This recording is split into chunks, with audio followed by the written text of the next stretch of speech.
പുള്ളിക്ക് എന്തോ ദേഷ്യമുണ്ടെന്ന് തോന്നുട്ടോ.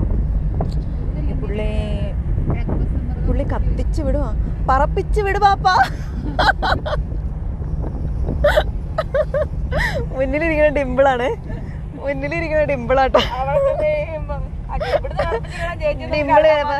ഡിമ്പിള് ചിലപ്പോ ആ ജനല് വഴി ഇങ്ങനെ പറന്നു പോണ്ടാവും. ഞങ്ങളുടെ പിന്നെ വണ്ടി ഓടിക്കുന്ന ചേട്ടനെ മലയാളത്തിൽ പറയാം, എന്നാലും അയാൾക്ക് മനസ്സിലാവാതിരിക്കുള്ളൂ. മറ്റേ ജാതി ആൾക്കാരാട്ടോ. ജാതിയല്ല കേട്ടോ, അയ്യോ ജാതിയല്ല. ആ കണ്ണ് കുഞ്ഞായിട്ട് മൂക്ക് ചെറുതായിട്ടിരിക്കുന്ന ജാതി ആൾക്കാരില്ലേ,